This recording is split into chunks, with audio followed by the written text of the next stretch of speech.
बात समझ पाए कि मैं क्या कह रही हूँ? एक लिस्ट बना लीजिए अपने उसमें, ठीक है। 4 से 5 नाम बता रही हूँ, उनको पहले लिखो, ठीक है। वो डायसैकेराइड के ही एग्जाम्पल हैं। फर्स्ट वन माल्टोस, ताकि जो रह जाएं वो भी आ जाएं। देखो आपको 4 कॉलम्स बनाने हैं जिसमें आप शुगर, फर्स्ट कॉलम में शुगर लिखोगे, सेकंड कॉलम में कौन कौन से कॉन्स्टिट्यूएंट्स से मिलके बना होता है, यानी मोनोसेकेराइड रेजिड्यू, सेकंड कॉलम में मोनोसेकेराइड रेजिड्यू, थर्ड कॉलम में लिंकेज क्या है दोनों के बीच में, एंड द लास्ट वन कहाँ पे उसकी अक्रेंस क्या है, कहाँ पे पाया जा रहा है, ठीक है। तो ये 4 कॉलम पहले आपने बना लिए, एक बार यस कर दो। Yes ma'am. हाँ, अब मैं सबसे पहले फर्स्ट कॉलम में शुगर का नाम बोल रही हूँ, ठीक है, शुगर या डायसैकेराइड का नाम बोल रही हूँ। फर्स्ट वन लिखिए माल्टोज, और ये सारे के सारे एग्जाम्पल किसके हैं? डायसैकेराइड के। डायसैकेराइड दैट मीन्स किसके हैं? ओलिगोसैकेराइड के, ठीक है, क्योंकि ओलिगोसैकेराइड का बेस्ट एग्जाम्पल डायसैकेराइड है। फर्स्ट शुगर में, हाँ जी, और डायसैकेराइड अलग अलग होता है क्या? क्या चीज मैम, ओलिगोसैकेराइड और डायसैकेराइड क्या दोनों अलग अलग है? नहीं, बिल्कुल नहीं अलग है। ओलिगो में डायसैकेराइड आता है, ठीक है।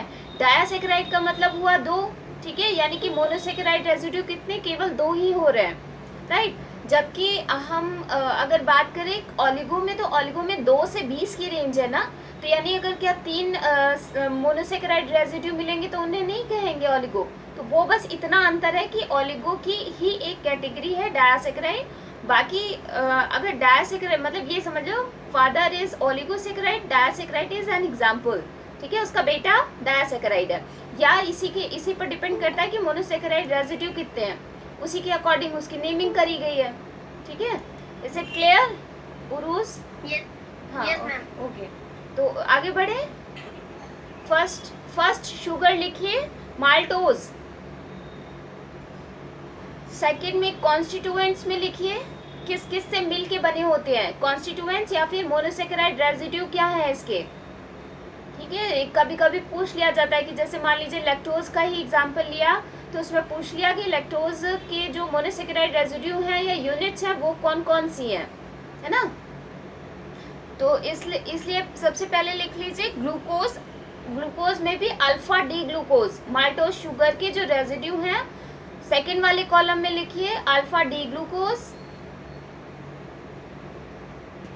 इंपॉर्टेंट है और वो पूछा जाता है। नेक्स्ट वन लिखिए सुक्रोज, सबसे इंपॉर्टेंट, प्लांट्स के केस में सुक्रोज सबसे इंपॉर्टेंट डायसैकेराइड है, ठीक है। इसके कॉन्स्टिट्यूएंट्स या मोनोसेकेराइड रेजिड्यू क्या है वो लिखो, alpha D glucose plus alpha D glucose plus beta D fructose, beta D fructose. Linkage कौन सी होगी? Alpha 1 beta 2 O glycosidic linkage, alpha 1 beta 2 O glycosidic linkage. And where is it found? कहाँ पे पाई जाएगी? प्लांट में, plant में, हाँ plants में। तो लिख लो इन प्लांट्स, और प्लांट्स में भी स्पेशली किस फॉर्म में रहता है? फ्रूट्स में, फ्रूट्स में लिख लो, यानी कि ये कैसे शुगर हो गई? फ्रूट शुगर हो गई।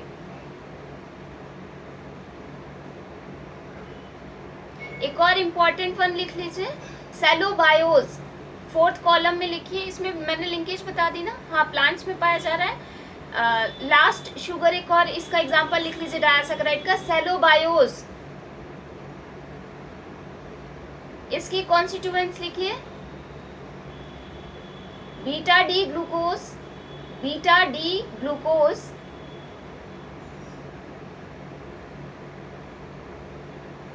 जो नेक्स्ट इसका कॉन्स्टिट्यूएंट होगा प्लस करके लिखेगा। अदिति इतना लेट क्यों आ रहे हो, कैसे?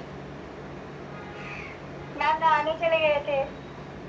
नहाने चले गए थे कोई बात नहीं, जब कभी इस तरह का हुआ करे ना तो फिर उसके लिए मतलब इन सब चीज़ों का डेली रूटीन हालांकि या तो बहुत पहले कर लो, और नहीं तो फिर क्लासेस अटेंड करना ज़्यादा ज़रूरी है ना।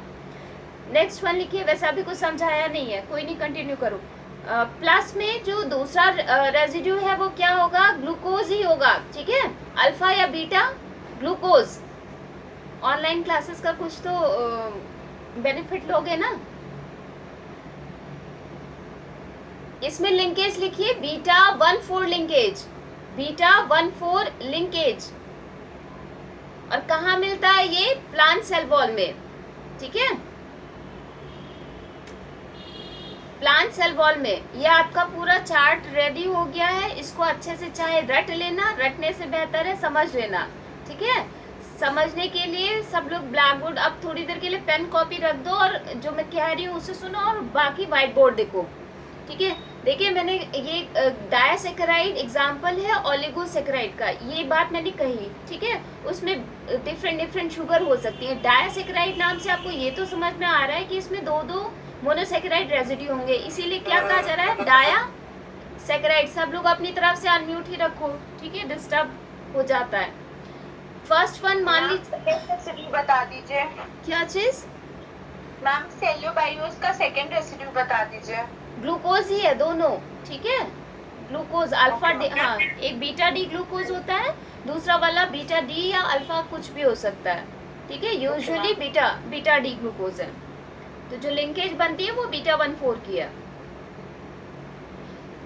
एग्जाम्पल हम सबसे पहले ले रहे हैं सुक्रोज का, ठीक है, क्योंकि जब हम डायासेकेराइड पढ़ते हैं ना तो यहीं से कंसेप्ट निकल के आता है क्या, रिड्यूसिंग एंड नॉन रिड्यूसिंग का भी, ठीक है। पहले तो ये देख ले कि हम डायासेकेराइड बना कैसे रहे। मोनोसेकेराइड की चीज, मोनोसेकेराइड अल्फा या बीटा था, डी या एल था, ये आपको क्लियर है, मैं मान के चल रही हूँ, प्रीवियस लेक्चर में ऑलरेडी बताया हुआ है, ठीक है। मैंने कहा कि सुक्रोज जो है उसका एक सुक्रोज एक डायासेकेराइड है, प्लांट्स में पाया जाता है, और इसमें जो लिंकेज है वो कौन सी वाली है, alpha 1 beta 2 O glycosidic linkage. ये भी मैं बता चुकी हूँ जब ओलिगोसेकेराइड का इंट्रोडक्शन दिया था कि जब भी मोनोसेकेराइड रेजिड्यू आपस में जुड़ते हैं या बॉन्डिंग करते हैं तो क्या होता है कि वहाँ से एक वाटर मॉलिक्यूल रिलीज होता है, यानी कि एक शुगर से OH निकलता है, दूसरी वाली शुगर से H मॉलिक्यूल, और फाइनली वाटर का एक मॉलिक्यूल बनाते हैं जो कि रिलीज होता है, जिससे क्या बनता है, फाइनली बॉन्डिंग कौन सी हो जाती है, ओ ग्लाइकोसिडिक, ठीक है। जैसे कि मान लीजिए अगर हमने लिया एग्जाम्पल सुक्रोज का, ठीक है, ये जो फर्स्ट वाला बना है ये सुक्रोज का ही मॉलिक्यूल बना है। कैसे ये मोनोसेकेराइड रेजिड्यू आपस में लिंक करते हैं उसी को बता रही हूँ। देखो इसको देख करके तो ये बात समझ में आती है कि ये अल्फा डी ग्लूकोज है, ठीक है। क्यों है अल्फा क्यों कहा जा रहा है इसको, किससे पूछूं, अनम्यूट करके कौन है, ठीक, यानी इसके पास इलेक्ट्रॉन सबसे ज्यादा हुई, मतलब कि इलेक्ट्रॉन देने की कैपेसिटी सबसे ज्यादा होती है। तो फाइनली होता क्या, इन दोनों ने आपस में एक्सचेंजिंग करी, ये बॉन्डिंग कर ली, ठीक। अब इनके पास अगर ये किसी और को देना चाहे तो क्या दे सकते हैं, इनके पास अब कोई ऐसा वाला हाइड्रोक्सिल ग्रुप नहीं बचा है जो बहुत ज्यादा रिएक्टिव हो, है ना। दोनों के दोनों क्या हो गए, आपस में इंगेज हो गए, ठीक है, जिसकी वजह से इस तरह की जो शुगर्स होती हैं वो क्या कहलाती हैं, नॉन रिड्यूसिंग, ठीक है। जबकि रिड्यूसिंग का कंसेप्ट क्या है, अब यहाँ पे देखो ये मैंने बनाया, ये किसका मॉलिक्यूल है, लैक्टोज का, ठीक है। लैक्टोज में मैंने बताया कि एक रेजिड्यू होता है गैलेक्टोज, वो भी बीटा डी गैलेक्टोज। अब ये बताओ मुझे ये बीटा क्यों है, कौन बताएगा, गुड़िया बताएगी, गुड़िया ये बीटा क्यों है, ये वाले मॉलिक्यूल को मैंने कहा ये बीटा डी गैलेक्टोज है, क्यों है ये गैलेक्टोज, इसमें OH ग्रुप अबव बना हुआ है, हाँ अबव बना हुआ है, और वो कौन सा OH है, नंबरिंग कर लोगे फटाफट अपनी कॉपी में, इसकी नंबरिंग करो जरा, कहाँ से शुरुआत होगी, यहाँ से, ठीक है, ये वाला 1, हाँ कार्बन नंबर 1 2 3 4 5 एंड 6, ठीक है, जैसे ये वाला है वैसे ही है। अंतर क्या है, देखो यहाँ पे बिलो था, यहाँ पे अबव है, ये वाला OH देखिए, ठीक है। नेक्स्ट वन इसका जो रेजिड्यू होता है वो क्या है, वो अल्फा डी ग्लूकोज है, ठीक है। लेकिन इसमें ये बताओ, इनको देख करके ये सिंपल है कि यहाँ से इसने OH लिया, यहाँ से OH लिया, यहाँ से H लिया, ठीक है, रिलीज हुआ वाटर मॉलिक्यूल, राइट, क्लियर है ये बात, वाटर मॉलिक्यूल रिलीज हुआ तो कौन सी लिंकेज बनी? ओ ग्लाइकोसिडिक, हाँ ओ ग्लाइकोसिडिक। और फाइनली इसको कहेंगे क्या हम, क्योंकि हमने यहाँ से ये वाला बीटा था ना, और तो इस वजह से इसको क्या कहेंगे, यहाँ 1 कार्बन नंबर 1 ने बॉन्डिंग में इन्वॉल्व हुआ है, तो यहाँ पे क्या कहेंगे, बीटा 1 4, क्योंकि यहाँ की जरा नंबरिंग करिए, ये दूसरा वाला जो मॉलिक्यूल है उसको अपनी कॉपी पर बनाओ और उसकी नंबरिंग करो। कैसे करोगे, इधर से कि इधर से, दिस साइड, ठीक है। यहाँ पे कर्सर देख रहे हो या फिर ये ब्लैक बोर्ड, हाँ कर्सर देख रहे हो, यहाँ से करोगे तो ये 1 2 3 एंड 4, यानी कार्बन नंबर 4 इन्वॉल्व है, ठीक है। बॉन्डिंग में कौन इन्वॉल्व है, कार्बन नंबर 4, तो इसकी नेमिंग कैसे हो जाएगी, बीटा 1 4 लिंकेज। अब मुझे ये बताओ कि ये वाली जो शुगर है वो रिड्यूसिंग कहलाएगी या नॉन रिड्यूसिंग? क्या तुम हम ब्लैक बोर्ड पे लिखा हो, व्हाइट बोर्ड पे लिखा हुआ तो बता ही लेंगे ये। अच्छा ठीक है, ये हाँ ये रिड्यूस, हाँ जी ये रिड्यूसिंग शुगर होगी। लेकिन अब ये मुझे बता दो ये रिड्यूसिंग शुगर क्यों होगी? इसमें देखो मैंने बॉन्डिंग में ये इसमें नंबरिंग कर रखी, 1 2 3 4, 4 वाला इन्वॉल्व है, ठीक है। और ये वाला मैं कह रही हूँ कि ये जो लैक्टोज शुगर होती है ये रिड्यूसिंग है। जरा मैं वापस आती हूँ 2 मिनट के लिए। हाँ ये बताओ, ये इतना बात क्लियर हुई, मैंने ये बोला कि ये वाली जो लैक्टोज शुगर होगी वो रिड्यूसिंग शुगर है। ये क्यों है ऐसा? मैम ये रिड्यूसिंग कैसे है? हाँ वही तो हमने कौन बता, मुझे बिल्कुल नहीं सुनाई पड़ा। ये कौन बोल रहा है, पहले अपना नाम बताओ उसके बाद आंसर करो। राधिका। हाँ राधिका बताओ ये रिड्यूसिंग क्यों होगी? तुम शायद आंसर कर लोगे क्योंकि तुमने इसे बना के दिखाया था। हाँ बताओ। मैम इसमें फ्री एल्डिहाइड ग्रुप लगा हुआ है जो कि अपने इलेक्ट्रॉन्स को इजीली लूज कर देता है।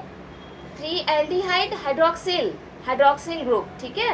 बता चीज सही रही हो? हाइड्रोक्सिल। हाँ फिर से ये जो राधिका ने बताया एकदम क्लियर है और सही है।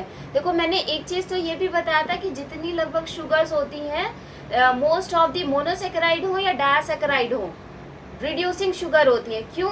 क्योंकि जब वो साइक्लिक स्ट्रक्चर फॉर्म कर रही थी तो उन्होंने जो अभी तक O था वो उसको क्या बना लिया था, OH बना लिया था, जिसके पास इलेक्ट्रॉन मतलब एक्स्ट्रा इलेक्ट्रॉन या कहें कि हाईली रिएक्टिव इलेक्ट्रॉन्स थे, ठीक है।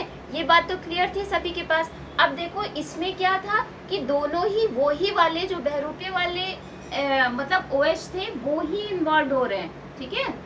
जो फेक हैं एक्चुअल में ये O थे, ऑक्सीजन थे, और बाद में इन्होंने साइक्लिक स्ट्रक्चर में हाइड्रोक्सिल बनाया था। अभी वो ही दोनों इन्वॉल्व हो गए तो ये कहलाई नॉन रिड्यूसिंग।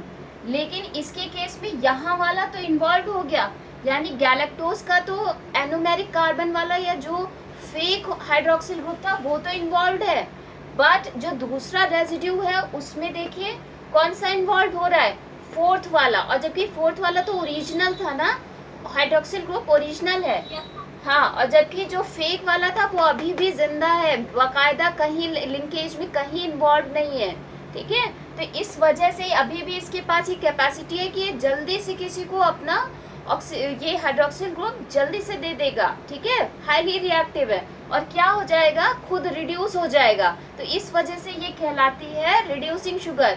यानी कि अब हम ये कह सकते हैं कि जिन में एनोमेरिक कार्बन से जो अटैच्ड हाइड्रोक्सिल ग्रुप है अगर वो इन्वॉल्व नहीं है, दैट मीन्स कि वो अल्टीमेटली कैसी हो जाएंगी, रिड्यूसिंग शुगर हो जाएंगी, ठीक है। और अगर रिड्यूसिंग शुगर, अगर कोई ऐसी शुगर है जिसमें ये एनोमेरिक कार्बन वाले जो हाइड्रोक्सिल ग्रुप है वो इंगेज हैं, तो फिर वो कैसी हो जाएगी, नॉन रिड्यूसिंग हो जाएगी, ठीक है। सुक्रोज इसी वजह से नॉन रिड्यूसिंग है क्योंकि इसका भी एनोमेरिक कार्बन वाला हाइड्रोक्सिल ग्रुप एंगेज हो गया और इसका इस वाले रेसिड्यू का भी हाइड्रोक्सिल ग्रुप एंगेज हो गया, कौन सा, एनोमेरिक कार्बन का। जबकि यहाँ पे इसका तो इन्वॉल्व हुआ बट इसका अभी भी फ्री है, तो ये किसी को भी रिड्यूस कर सकता है, राइट। Is it clear? सभी को क्लियर है ये बात?